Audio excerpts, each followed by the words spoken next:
నమస్తే. Welcome to hit TV. ఈ రోజు మనతో పాటు ప్రముఖ ఆధ్యాత్మికవేత్త అలాగే ఆస్ట్రాలజర్ కిరణ్ శర్మ గురువు గారు ఉన్నారు. వారితో మాట్లాడి మరిన్ని విషయాలు తెలుసుకునే ప్రయత్నం చేద్దాం. నమస్తే గురువు గారు. అఖండ ఐశ్వర్యం వస్తున్నానా. గురుగారు, ఇప్పుడు చాలా మంది శవాన్ని చూసి వచ్చాక స్నానం చేయాలి, స్నానం చేసి ఇంట్లోకి వెళ్ళాలి అంటూ ఉంటారు కదా. మరి ఇప్పుడు రీసెంట్ టైమ్స్ లో చూసుకున్నట్లయితే ఇంట్లోనే వాష్రూమ్స్ ఉంటున్నాయి కదా, మరి ఎలా అంటారు మరి? ఒకటి ఇక్కడ శవము చూడగానే, అంటే శవం దగ్గరికి వెళ్ళి వచ్చిన తర్వాత చూడగానే కాదు, యాక్చువల్లీ శవం చూడగానే స్నానం చేయాలి. అసలు నిజంగా చెప్పాలంటే శవం వార్త వినంగానే స్నానం చేయాలి. ఓకే. శవము ఒక చనిపోయాడని చెప్పగానే మన వాళ్ళు ఎవరైనా ఫోన్ చేసి మన వాడు చనిపోయాడు అనగానే తలంటి స్నానం చేయాలి. ఎక్కడ ఉన్నా సరే, ఎక్కడ కనిపి అమెరికాలో ఉన్నా సరే, లండన్లో ఉన్నా సరే, ఎక్కడ ఉన్నా సరే స్నానం చేయాలి, తలంటి స్నానం చేయాలి. ఎందుకంటే ఆయనతో రుణం తీరిపోద్ది, మనకి ఆ స్నానంతో రుణం తీరిపోతుంది. ఎక్కడో దగ్గర ఆయనతో టిఫిన్ చేసాము, కాఫీ తాగాము, ఏదైనా రుణం ఉంటుంది. రుణం ఉంటేనే మనకి ఇన్ఫర్మేషన్ వచ్చిందిగా, రుణం లేకపోతే ఇన్ఫర్మేషన్ రాదుగా. కాబట్టి రుణం తీర్చుకోవడానికి వెంటనే తలంటి స్నానం చేయాలి. పాప ఆయనకి సద్గతి కావాలన్నటువంటి మనస్సు సంకల్పంతో మనం అయ్యో కృష్ణార్పణం అనుకొని స్నానం చేయాలి. శవం దగ్గరికి వెళ్ళొచ్చిన తర్వాత స్నానం ఎందుకు అనేది రెండు రకాలు. ఒకటి సైంటిఫిక్ గా చెప్పడానికి ఒకటి ప్రయత్నం చేస్తాను నేను, రెండవది శాస్త్ర ప్రకారం చెప్తోంది. ఒక శవం చనిపోయిన తర్వాత 16 రకాల ప్రేతాత్మలు ఆయన చుట్టూ ఉంటాయి. ప్రేతాత్మలు మనకు కనబడతాయా అంటే, నీ కర్మ కాలితే కనబడతాయి, మన కర్మ కాలిపోతే కనబడవు. అవి ఎలా కనబడతాయి? అందుకే చనిపోగానే ఇంటి ముందర ముగ్గు వేయద్దంటారు. అంటే మనం పెట్టేటువంటి ఏ పదార్థమైనా సరే అవి తినేస్తాయి. ఎవరు ఆ ప్రేతాత్మలు ఎవరు అంటే, ఎక్కడైతే శవం ఉంటుందో అక్కడికే వస్తాయి. ఎందుకంటే వాళ్ళ పిల్లలు ఎవరైనా సరే తర్పణాదులు కానీ పిండ ప్రదానాలు చేయకపోతే వాళ్ళు అలమటిస్తూ ఉంటారు. త్రిశంకు స్వర్గాల మధ్యలో ఉంటారు వాళ్ళు. బట్ ఇటు పైకి పోలేక కింది పోలేక నానా యాతనలు పడుతుంటారు. అటువంటి ప్రేతాత్మలన్నీ శవం చుట్టూ చుట్టుకొని ఉంటాయి. అక్కడ వెళ్ళినప్పుడు ఆ శవాలలో మనం కూడా చూస్తుంటాయి అవి. అరే వీడి ఇంట్లో అయినా పెడతాడేమో చూద్దాం, మనల్ని ఆవహించుకునే అవకాశం ఉంటుంది. కాబట్టి మనం తప్పకుండా ఇంటి బయటనే స్నానం చేయాలి.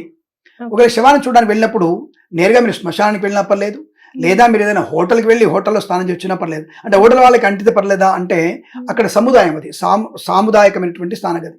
నేనేమంటానంటే, మీరు తప్పకుండా మీరు శవం దగ్గరికి వెళ్ళినప్పుడు అక్కడ శ్మశానానికి కూడా వెళ్ళండి. శ్మశానంలో మనకి బయట ఉంటాయి స్నానాల గదులన్నీ కూడా. అక్కడ మీరు ఆ బట్టల మీద స్నానం చేయాలి.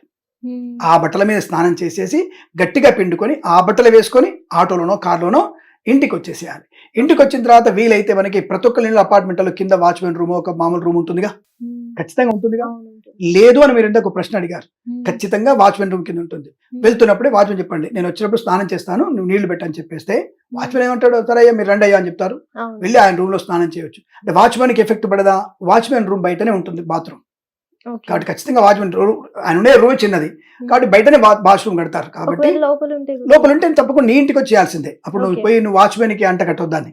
కాబట్టి శుభ్రంగా స్నానం చేయాలి. లేదు వీలైంది ఇంటికి వచ్చినప్పుడు కూడా అక్కడే బయట వాచ్మెన్ దగ్గర నీళ్లు పోయి ఉంటుంది కదా, అక్కడే ఒక బకెట్ నీళ్లు మీద పోసుకొని హాయిగా బెట్టు పిండుకొని పైకి వెళ్ళండి. మీ వాడిని మీ పిల్లల్ని ఎవరినో ఒక టవల్ తెచ్చిమని చెప్పండి. మనీలే కదా, శుభ్రంగా ఒక ప్యాంట్ షర్ట్ తెమ్మని చెప్పండి, లేదా లుంగి లాంటి తెమ్మని చెప్పండి. శుభ్రంగా తుడుచుకోండి, నెదుట్టుకోండి, మీరు హాయిగా పైకి వెళ్ళిపోండి. అంటే ఉపాయం ఉంటే అపాయాన్ని తప్పించుకోవచ్చు. లేదు అనుకుంటే నీ కర్మ, దాన్ని ఎవడేం చేయలేడు. అక్కడ వేరే మతాల వాళ్ళు ఉంటారండి, వాళ్ళు స్నానం చేస్తే ఏంటి నువ్వు షోకేజ్ చేస్తున్నావు, ఇక్కడ నువ్వు ఎక్స్పోజ్ చేస్తున్నావు, నువ్వు ఏంటని చెప్పేసి అడిగే వాళ్ళు ఉంటారు అనుకుంటే దానికే. కానీ ఇవాళ రేపు ఈ కమ్యూనిటీ గేటెడ్ కమ్యూనిటీలో తప్పకుండా కింద బాత్రూమ్ వాష్రూమ్లు ఉన్నాయి. వాచ్మెన్లకు కానీ ఇతర సెక్యూరిటీ గార్డులకి వాష్రూమ్ కంపల్సరీ ఉంటాయి కాబట్టి ఆ ఇబ్బంది లేదు. సరే చిన్న అపార్ట్మెంట్ లేనప్పుడు తప్పకుండా ఇటువంటి సర్దుబాటు చేసుకునే ప్రయత్నమే చేయాలి. తప్పకుండా నువ్వు శ్మశానంలోనే మొత్తం స్నానం చేస్తే కూడా దోషం పోతుంది. వచ్చిన తర్వాత నేరుగా ఇంట్లోకి వెళ్ళి మీరు కామన్ బాత్రూంలో స్నానం చేసి ఆ బట్టలు పిండేసుకుంటే తప్పకుండా అనుకూలంగా ఉంటుందనే విషయాన్ని గమనించండి. ఇక సైంటిఫిక్ గా ఏమిటి అంటే, ఒక శవం చనిపోయిన తర్వాత కనీసం మనం ఒక 12 గంటల దాకానే మనం దహనం చేయలేం. 12 hours పడుతుంది. ఎందుకంటే బంధువులు రావాలి, అందరు రావాలి, పంతులు గారు రావాలి, దానికి కార్యక్రమం చేయాలి. చేస్తున్నప్పుడల్లా కూడా దాంట్లో ఒక టైప్ ఆఫ్ బ్యాక్టీరియా ఉత్పన్నం అవుతూ ఉంటుంది కదా, నెగిటివ్ ఎనర్జీ ఉత్పన్నం అవుతుంది కదా. అది శవాన్ని ముట్టుకున్నప్పుడు చేసినప్పుడు ఆయనకు ఉండేటువంటి బ్యాక్టీరియా మనకు అంటుతుంది కదా. ఆ బ్యాక్టీరియా దగ్గో, జ్వరమో, జలుబో, అయితే చనిపోయిన వాళ్ళు కంపల్సరీగా మలమూత్ర విసర్జన చేస్తారు వాళ్ళు. అదంతా కూడా పట్టుకుంటాం మనం, పట్టుకోవాల్సింది కదా. ఎంత స్నానం చేయించినా మనకి అది అంటుకుంటుంది కదా, అంటే మనకి ఆ బ్యాక్టీరియా మనకు అంటుకుంటుంది కదా, దానివల్ల అంటురోగాలు వస్తాయి. కాబట్టి అటువంటి అంటురోగాలు కలిగించడానికి శ్మశాన దగ్గర స్నానం, ఇంటికి వచ్చాక శుభ్రంగా స్నానం చేస్తే మనకి రోగం కూడా రాకుండా ఉంటుంది. ఈ రకమైనటువంటి ఒకటి ప్రేతాత్మలని మనం తప్పించుకునేటువంటి స్నానం ఒకటి, స్నానం చేస్తే దగ్గర రావు కాబట్టి అదొకటి.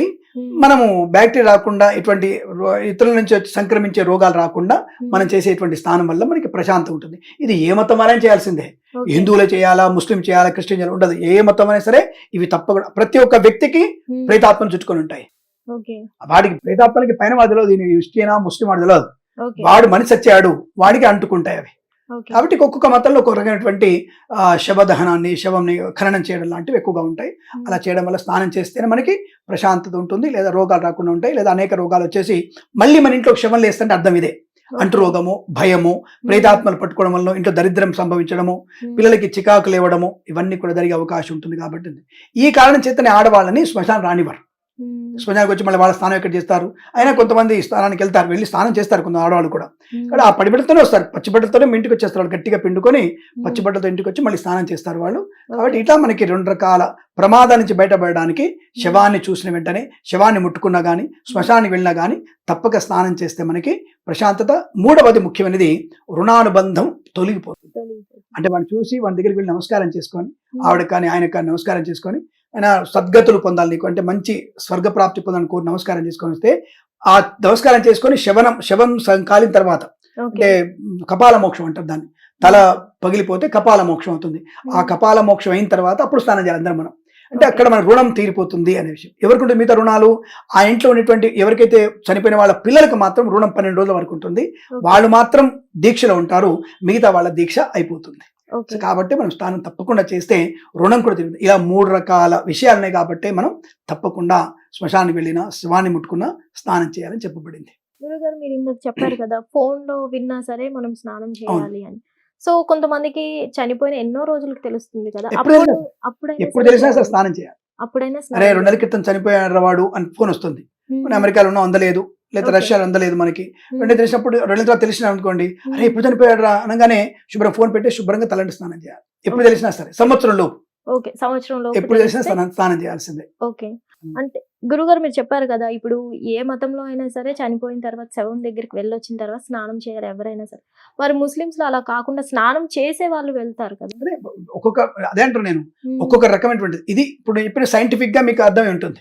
ఏ శవమైనా సరే, ముస్లిం శవమా, క్రిస్టియన్ శవం, ఏ శవమైనా సరే ముట్టుకున్నప్పుడు దాంట్లో బ్యాక్టీరియా ఉత్పన్నం అవుతుంది. ఎవరి శవ కారణం చేసినా, దహనం చేసినా it will take 12 hours, 13 hours, 15 hours, 2 days పడుతుంది. ఒకళ్ళకి 1 day పడుతుంది. 1 day వరకు ఆ బాడీలో అనేక రకాల సూక్ష్మక్రిములు బయటకు వచ్చేస్తాయి. ముఖ్యంగా వచ్చేది ముక్కులో నుంచి, నవరంధ్రాల నుంచి వస్తుంది, ముక్కులోంచి ఎక్కువగా వస్తుంది. నోరు తెరుచుకొని ఉంటే నోట్లోంచి కూడా వస్తుంది. కాబట్టి ఆ బ్యాక్టీరియా అనేది ఇప్పుడు మనకి కరోనా ఎలా వచ్చింది, దూరంగా డిస్టెన్స్ ఎందుకు మెయింటైన్ చేయమన్నారు అంటే వ్యాప్తి చెందుతుంది, ఇక్కడ క్రిమికీడ వ్యాప్తి చెందుతుంది కాబట్టి. అంటే అది ముస్లిమా క్రిస్టియన్ కాదు, తర్వాత చేసినవి వాళ్ళ మతంలో ఎందుకనేది మనకు తెలియదు. కాబట్టి ముస్లిం మతంలో మనం అడగడానికి అవకాశం లేదు, అంటే వాళ్ళకి కూడా మనకు తెలియదు. వాళ్ళ స్థానం శుభ్రంగా వెళ్తున్నా అంటున్నారు, ఇక్కడ కూడా శుభ్రంగానే వెళ్తారు.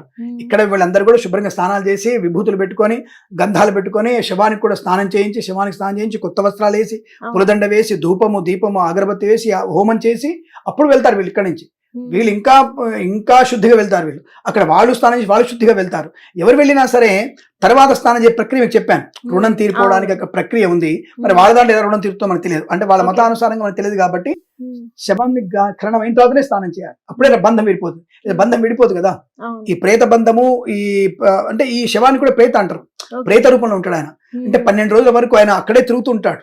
మన ఇంటికి, ఆ ఇంటికి, ఎవరి మీద ఆయనకి ఇష్టం ఉందో, ఆమెకి ఇష్టం ఉందో వాళ్ళు తిరుగుతూ ఉంటారు వాళ్ళు. కాబట్టి మన కర్మకాండాలు చేయాలి, 12 రోజుల కర్మకాండాలు చేయాలి. చేయడం వల్లనే, పిండ ప్రదానం చేయడం వల్లనే, నూనె పెట్టడం వల్లనే తృప్తి పొంది ఆ తర్వాత వాళ్ళ ప్రయాణాన్ని స్టార్ట్ చేస్తారు, స్వర్గలోకానికి ప్రయాణం స్టార్ట్ చేస్తారు. అందుకే ప్రతి మాసికం కూడా పిండాలు, తర్పణాలు పెట్టి అందరిని పిలిచి భోజనం పెట్టాలి. సంవత్సరం విముఖం తర్వాత వాళ్ళకి శ్రాద్ధ కర్మలు చేసి అప్పుడు సపిండీకరణ అంటారు, అంటే పెద్దలతో కలిపేస్తారు.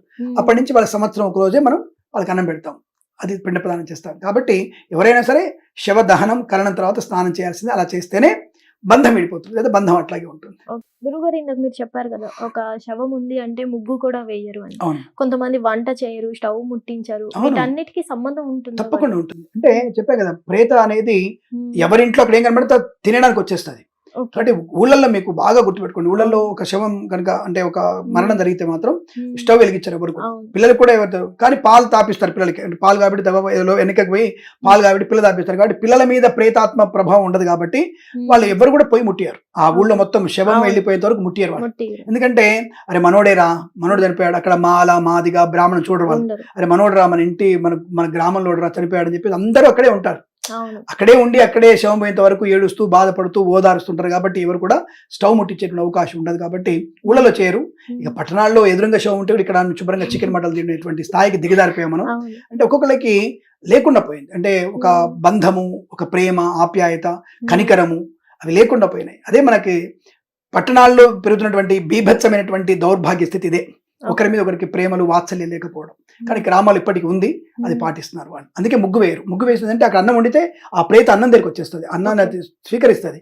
ముగ్గు వేస్తే కూడా ముగ్గు మీద ఆ ముగ్గు తినేస్తుంది. ముగ్గు అంటే ఇప్పుడైతే రాయి ముగ్గు కాదు, బియ్యపిడితో ముగ్గేసేవాళ్ళు.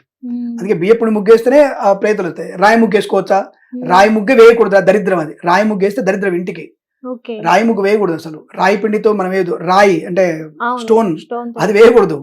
మనం ఖచ్చితంగా బియ్య పిండితో ముగ్గు వేయాలి. ఆర్టిఫిషియల్ పనికిరాదు. శవం తీసుకొని వెళ్ళిపోయిన తర్వాత ఇల్లు గుమ్మాలు కడిగి అప్పుడు ఆ 12 రోజులు వేరు ఇంట్లో. ఆ 12 రోజులు వేరు. ప్రేత 12 రోజులు కర్మకాండ వేసేంత వరకు ఇంట్లో ముగ్గేరిగా. వీధిలో వాళ్ళు వేసుకుంటారు, వాళ్ళ ఇంట్లో వేసుకోవచ్చు, ఈ ఇంట్లో వేయకూడదు. ఓకే, ధన్యవాదాలు. స్థైశ్వర్య ప్రాప్తిరస్తు. నమస్కారం.